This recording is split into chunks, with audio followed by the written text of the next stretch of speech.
Good morning 10th class. आप सब बच्चे कैसे हैं? अच्छे हैं? आज तो बारिश का मौसम है, बारिश का आनंद ले रहे हैं, रेनी सीजन। हाँ, अच्छी अच्छी चीज़ें बनवा के खा रहे होंगे मम्मी से, चाय पकौड़े वगैरह वगैरह।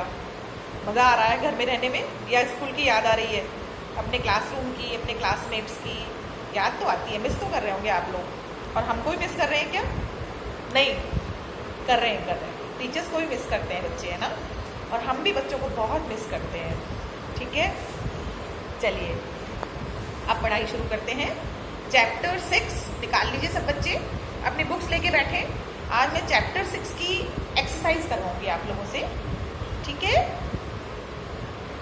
आप अपनी बुक्स लेके बैठें और एक कॉपी पेन लेके बैठें कि किस तरह से आपको क्वेश्चन आंसर्स लिखने हैं। ये मैं सब बताऊंगी एक्सरसाइज में, क्योंकि ये क्वेश्चन आंसर्स आपको मैंने वेरी शॉर्ट की तो वर्कशीट दी है आपको, लेकिन शॉर्ट और लॉन्ग का मैं आज एक्सप्लेन कर रही हूँ। इसलिए सब बच्चे अपने अपने बुक्स और कॉपी पेंसिल लेके बैठे। ठीक है, चैप्टर 6 की एक्सरसाइज की short answers type questions. Question 1 है, right the differences between physical and chemical change. तो ये तो अपने आप कर लेंगे आप, इसमें आपके वेरी शॉर्ट में भी है ये वाला क्वेश्चन तो, और आपके इसमें भी दिया हुआ है इंपॉर्टेंट पॉइंट्स का फर्स्ट एंड सेकेंड पॉइंट। ठीक है, चेंजेस, फिजिकल चेंज वो चेंज है जो स्टेबल नहीं है, और chemical change is stable change. ठीक है, discuss the addition and dissociation reaction with one example. तो एडिशन रिएक्शन ये आपको बता चुकी हूँ मैं, page number. Addition reaction starting में देखिए 6.3 फर्स्ट एडिशन रिएक्शन, इसमें इसकी डेफिनेशन और एक एग्जांपल। इसी तरह से डिसोसिएशन रिएक्शन 6.3 डिसोसिएशन रिएक्शन, इसकी डेफिनेशन और इसका एग्जांपल। एडिशन रिएक्शन कौन सी होती है? जब दो रिएक्टेंट मिलकर एक प्रोडक्ट का फॉर्मेशन करते हैं। और डिसोसिएशन रिएक्शन जब एक रिएक्टेंट दो प्रोडक्ट्स में डिसोसिएट हो जाता है। ठीक है, और एक एक इसका एग्जाम्पल जरूर लिखेंगे, एक एक रिएक्शन। एग्जाम्पल का मतलब होता है रिएक्शन जरूर लिखेंगे इसमें। ठीक है, next third question, AgNO3 plus KCl silver nitrate plus potassium chloride is equal to silver chloride plus potassium nitrate. ये किस तरह की रिएक्शन कह रहा है? What is the type of above reaction? Name and explain the reaction. मैंने पढ़ाया था आपको, डिस्प्लेसमेंट रिएक्शन पढ़ाई थी, है ना? डिस्प्लेसमेंट में तो क्या होता है, एक कोई भी एलिमेंट, कोई भी कंपाउंड दूसरे कंपाउंड में से किसी भी आयन को डिस्प्लेस कर देता है। लेकिन ये जो रिएक्शन है ये डबल डिस्प्लेसमेंट है। इसमें NO3 पॉजिटिव आयन ने Cl को डिस्प्लेस किया है ना? NO3 की जगह Cl चला गया और Cl की जगह NO3 आ गया, तो इसमें डबल डिस्प्लेसमेंट हुआ है, इसलिए इसको डबल डिस्प्लेसमेंट रिएक्शन कहेंगे। और डबल डिस्प्लेसमेंट रिएक्शन में मैंने ये देखी, आप पेज नंबर निकालिए,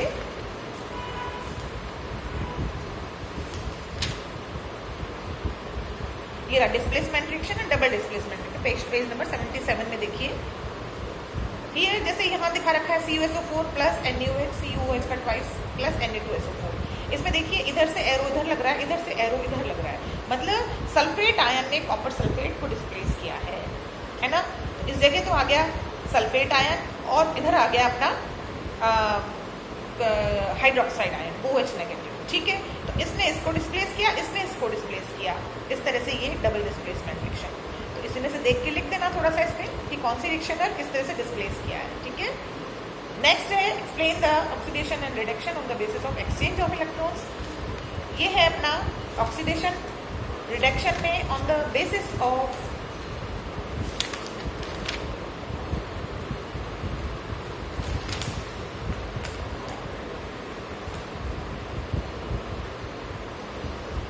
एक्सचेंज ऑफ इलेक्ट्रॉन। ये रहा पेज नंबर 81।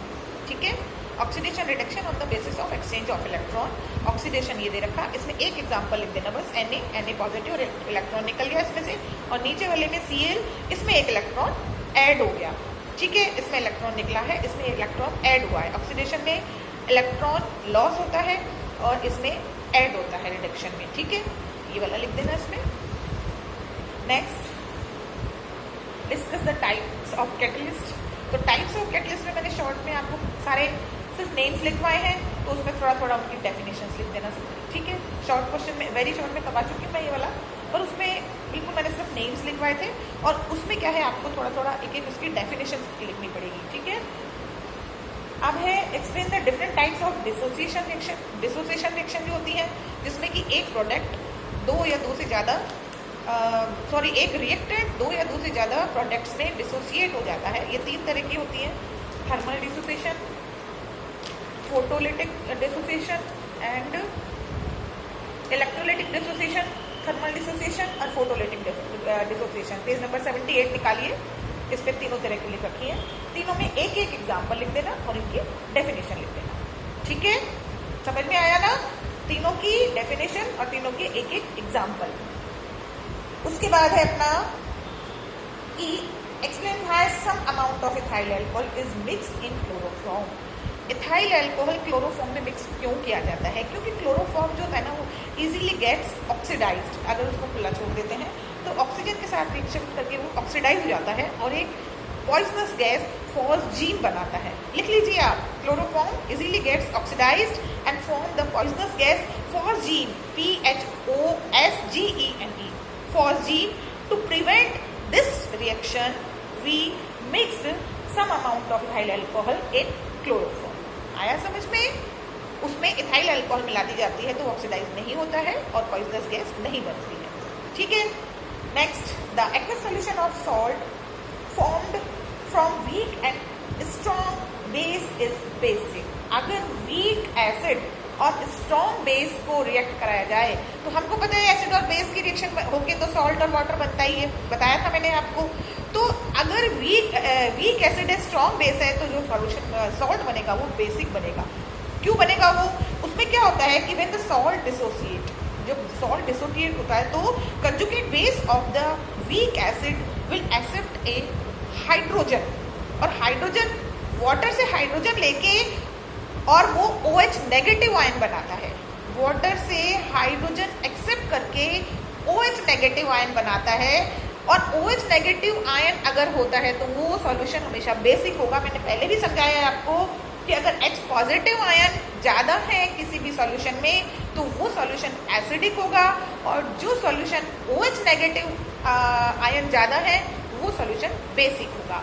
इस तरह से हर इसमें salt dissociate the conjugate base of the weak acid will accept a hydrogen from water and forms OH negative ion, और OH नेगेटिव आयन बनाता है, इसलिए ये बेसिक सॉल्यूशन होता है, ठीक है। बेसिक सॉल्ट होता है, ठीक है।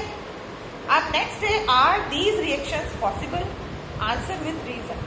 Cu plus ZnSO4, CuSO4 plus Zn।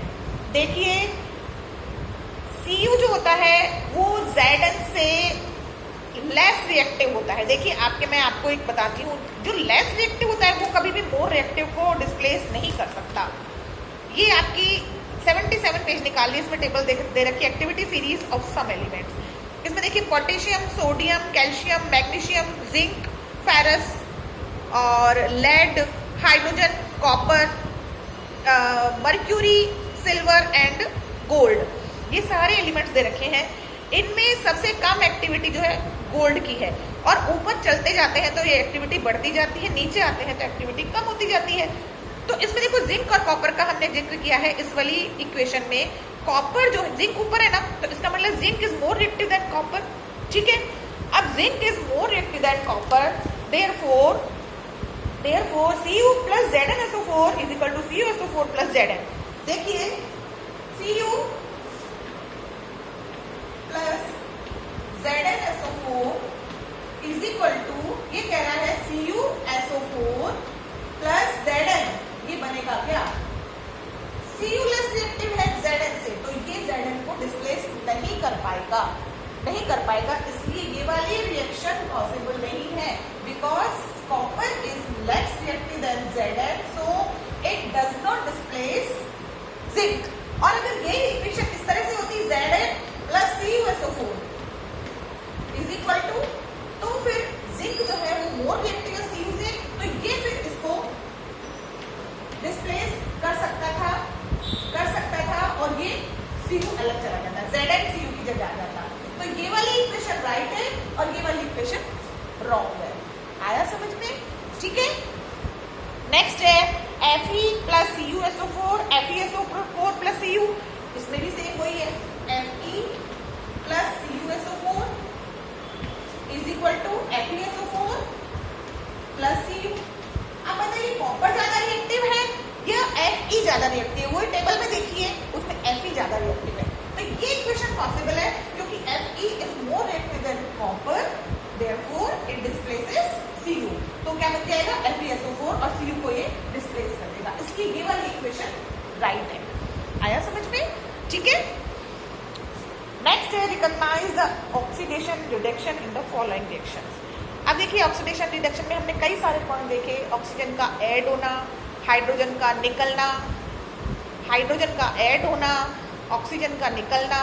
तो ये कौन कौन सी रिएक्शन होती है सब मैं बता चुकी हूँ आपको। ऑक्सीजन का ऐड होना क्या होता है? ऑक्सीडेशन। और ऑक्सीजन का निकलना क्या होता है? रिडक्शन। हाइड्रोजन का ऐड होना क्या होता है? रिडक्शन। और हाइड्रोजन का निकलना होता है oxidation.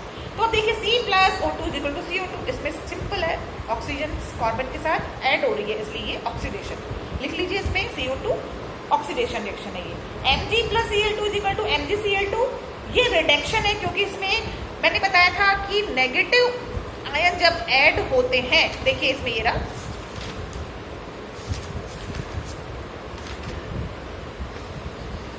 Electropositive and electronegative. Electropositive, the reaction in which the combination of electropositive element takes place in the substance are called reduction element। तो Mg जो है वो इलेक्ट्रोपॉजिटिव है, क्लोरीन जो है रिड्यूस हो जाता है मैग्नीशियम क्लोराइड के साथ, क्लोरीन नेगेटिव जो है वो रिड्यूस होकर मैग्नीशियम क्लोराइड के साथ आ जाता है, मतलब इसमें इलेक्ट्रोपॉजिटिव एलिमेंट जो है वो उसका कॉम्बिनेशन होता है, इसलिए इसको रिडक्शन रिएक्शन कहेंगे। आप पेज नंबर देखिए 80 पर लिखा हुआ है, ये 6.4 में लिखा हुआ है क्लियर, ठीक है। तो ये रिडक्शन है ZnO + C। अब Zn जो है इससे O बाहर निकल रहा है, ऑक्सीजन C के साथ ऐड हो रही है, तो जिंक का तो रिडक्शन हुआ और कार्बन का ऑक्सीडेशन हुआ, दोनों हुआ इसमें। इसी तरह से Fe2O3 + 3CO = 2Fe। तो आयरन का तो क्या हुआ? रिडक्शन हुआ क्योंकि इससे ऑक्सीजन निकल गई और कार्बन में ऑक्सीजन और जुड़ गई है, CO2 हो गया, पहले खाली CO था, ये CO2 हो गया, इसलिए इसका क्या हुआ? ऑक्सीडेशन हुआ। इस तरह से इसका रिडक्शन है Fe का और इसका ऑक्सीडेशन, ठीक है। अब लॉन्ग आंसर्स टाइप क्वेश्चन में आइए। Explain different types of chemical reactions. इसमें आपको देयर आर 5 या 6 टाइप्स ऑफ केमिकल रिएक्शंस, उनका सबका लिखना है। कौन कौन सी हैं? जैसे addition reaction, dissociation reaction, displacement reaction, double displacement reaction, slow reaction, fast reaction और ऑक्सीडेशन रिडक्शन रिएक्शन। ये पूरा लॉन्ग आंसर है, ये पूरा लिखेंगे आप इसमें, ठीक है। नेक्स्ट है what do you mean by oxidation reduction, explain with example. अब इसमें सिर्फ ऑक्सीडेशन रिडक्शन के बारे में लिखना है। अब ऑक्सीडेशन रिडक्शन क्या होते हैं देखिए, इसमें ये है अपना पेज नंबर 79 में ऑक्सीडेशन रिडक्शन लिखा हुआ है। तो इसमें 1 नंबर पे है on the basis of combination on removal of hydrogen oxygen, और दूसरा है रिमूवल ऑफ हाइड्रोजन, तीसरा है combination removal of electropositive element और combination and removal of electronegative element and oxidation reduction on the basis of exchange of electron.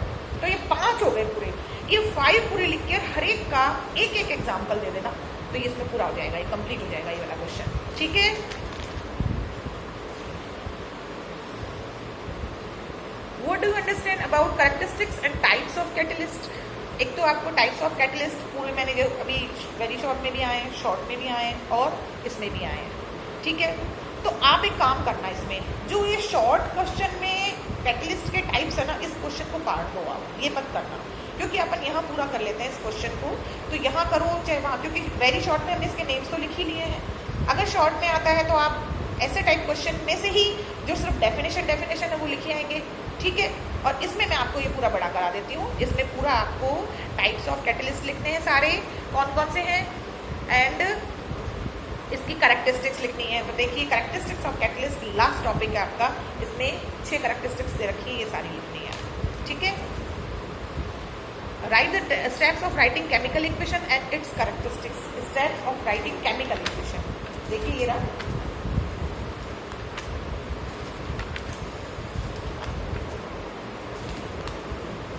Page number 74।